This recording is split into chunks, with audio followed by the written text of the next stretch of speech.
Kalian pernah membayangkan gak sih gimana capeknya jadi suster, perawat, dokter, atau tenaga medis yang lain? Mereka dituntut untuk menghadapi banyak manajemen risiko dan waktu yang konstan. Mereka dituntut untuk menghadapi berbagai jenis pasien, mulai dari pasien pemulihan hingga pasien kritis.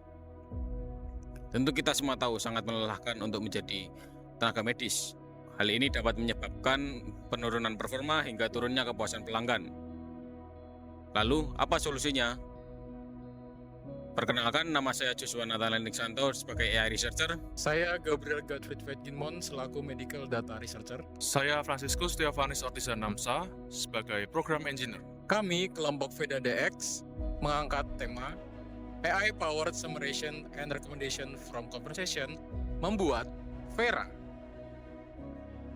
Vera akan ditugaskan untuk menangani pasien yang non-kritis agar suster dapat menangani pasien dalam kategori kritis. Vera dalam hal ini akan melakukan percakapan dengan pasien melalui metode PQRST.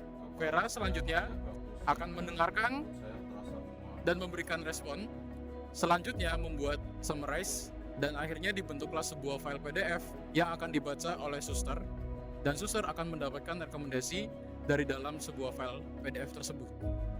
Selanjutnya, pengembangan yang akan kami lakukan adalah mengintegrasikan Vera dan latensi ini dengan AGV. AGV ini akan masuk ke kamar pasien dan melakukan proses cek tensi dan keluhan pasien secara otomatis.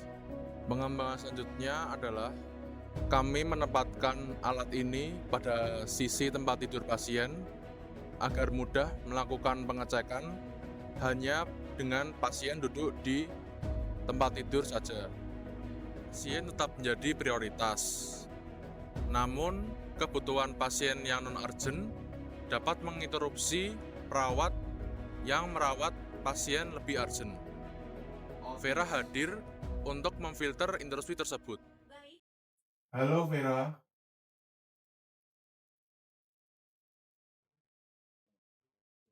Halo Vera. Ya, Bapak Otis, ada yang bisa saya bantu? Selamat siang, saya Vera, asisten perawat Anda. Saya di sini untuk membantu mencatat kondisi Anda. Sebelum kita mulai, boleh saya tahu nama lengkap Anda agar saya bisa memanggil Anda dengan benar? Otis. Baik, Bapak Otis. Sekarang kita akan mulai pemeriksaan tanda vital. Mohon tetap tenang dan jangan bergerak dulu ya.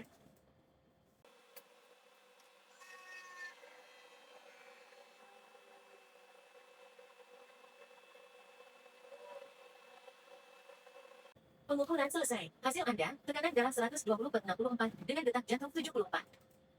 Selanjutnya, apakah ada keluhan utama yang Anda rasakan saat ini? Kepala saya masih agak pusing dan perut saya terasa mual. Apa yang biasanya memicu keluhan pusing di kepala atau rasa mual di perut Anda? Biasanya karena setelah bangun tidur saya merasa pusingnya dan mual setelah makan. Bagaimana Anda menggambarkan rasa pusing di kepala? Apakah terasa berputar, ringan, atau berat? Dan rasa mual di perut terasa seperti apa?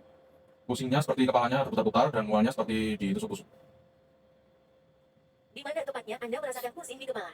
Dan rasa mual terasa di bagian perut yang mana? Apakah sensasi tersebut menyebar ke area lain? Pusingnya sekitar di belakang kepala, lalu mualnya seperti di bawah perut. Apakah pusing di belakang kepala atau rasa mual di perut tersebut menyebar ke area lain?